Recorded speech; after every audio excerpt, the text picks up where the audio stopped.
নমস্কার বন্ধুরা, শুধু রান্নাবান্না নতুন আরেকটি পর্বে চলে এসেছি নতুন আরেকটি রেসিপি নিয়ে, যেটা হলো ঘুগনি। এটা হলো দুর্গা পুজো স্পেশাল ঘুগনি। দুর্গা পুজোতে ঘুগনি খাবো না সেটা হতেই পারে না, কিন্তু বাইরের যা পরিস্থিতি তাতে তো বাইরে গিয়ে খাওয়াটা মুশকিলই। তা সেইভাবে বাড়িতে একটু ডেকোরেট করে খাবারটাকে একটু ভালো করে কী করে ঘুগনিটা খাওয়া যায় সেটাই দেখিয়ে দিই একটু। তার জন্য আমি মটর নিয়ে নিয়েছি 250 গ্রাম, যেটা আমি 5-6 ঘন্টা ভিজিয়ে রেখেছিলাম। সেটা আমি একটু সেদ্ধ করে নেব, আর তার মধ্যে দিয়ে দেবো 2-3টে মতো আলু। আর আলুটা আমি খোসা ছাড়িয়ে নিয়েছি। আর ওই 3টে আলু দিয়ে দিলাম, আর দিয়ে দেবার মধ্যে ভেজানো মটরগুলো।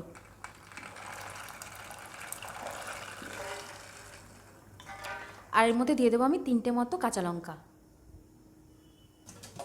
আর কয়েক টুকরো পেঁয়াজ, একটু লবণ, একটু হলুদ, আর একটু সর্ষের তেল।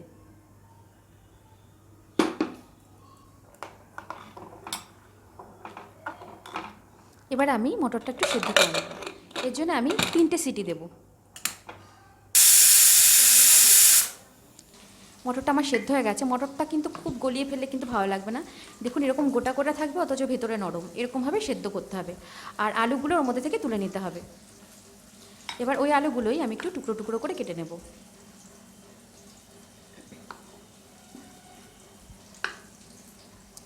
এবার একটু আমি ভাজা মশলা বানিয়ে নেব। তার জন্য দিয়ে দিয়েছি দারচিনি, কয়েক টুকরো এলাচ, একটু জিরে, একটু ধনে, আর দিয়ে দেবো আমি একটু গোলমরিচ। এবং মশলাটাকে একটু হালকা ফ্রাই করে আমি একটু গুঁড়ো করে নেব মশলাটা।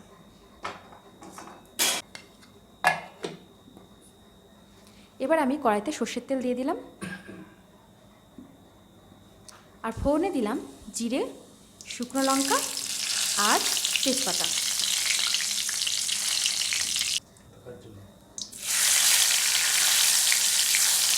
ফোড়নটা থেকে একটু সুন্দর গন্ধ বেরোলে ওর মধ্যে আমি দিয়ে দেবো কুচি কুচি করে রাখা পেঁয়াজ।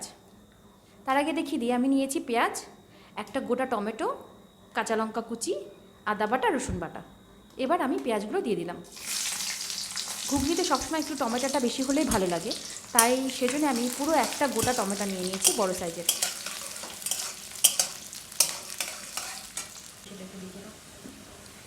এবার আমি দিয়ে দিলাম রসুন বাটা।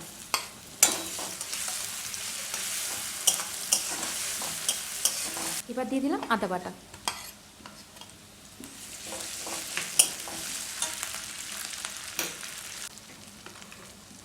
এবার দিয়ে দিলাম টুকরো টুকরো করে কেটে রাখা টমেটো।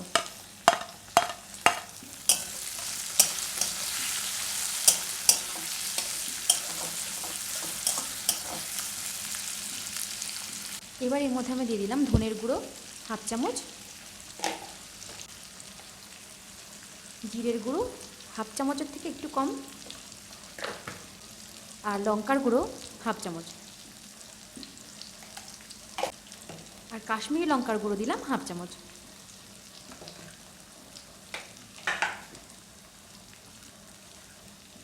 আর দিয়ে দিলাম হলুদ গুঁড়ো 1 চামচ।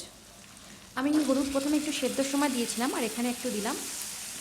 এবার মশলাটার উপরে আমি যেহেতু সব গুঁড়ো মশলা দিয়েছি, সেজন্য আমি একটু জল দিয়ে দিলাম মশলাটার উপরে। এবার আমি মশলাটাকে খুব ভালো করে কষিয়ে নেব যতক্ষণ না পর্যন্ত মশলা থেকে তেল ছেড়ে আসছে।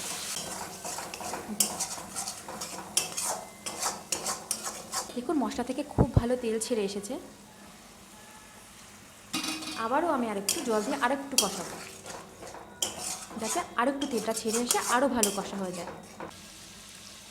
এবার আমি মশলাটা কষানো হয়ে গেছে, এবার আমি সেদ্ধ আলুগুলো দিয়ে দেবো এর মধ্যে, দিয়ে একটু নেড়ে চেড়ে নেব।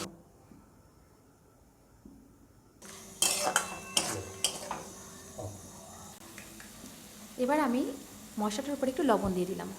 মটর সেদ্ধর সময় আমি লবণ দিয়েছিলাম, এবার আরেকটু লবণ দিলাম, আর একটু দিলাম চিনি। এবার আমি জল দিয়ে দিলাম। আমি বেশি জল দেব না, অল্প জলই দেবো, কারণ আমি মটর সেদ্ধর সময় জল দিয়েছিলাম, ওর মধ্যে জলটা আছে, সেই জলটাও আমি এর মধ্যে দিয়ে দেবো। যখন ফুটে উঠবে তার আগে আমি কুচনো কাঁচা লঙ্কাগুলো দিয়ে দিয়েছি। কাঁচা লঙ্কাগুলো আমি কষানোর সময় দিইনি, জল দেওয়ার পরে আমি কাঁচা লঙ্কাটা দিয়েছি। এবার আমি মটরটা দিয়ে দিলাম।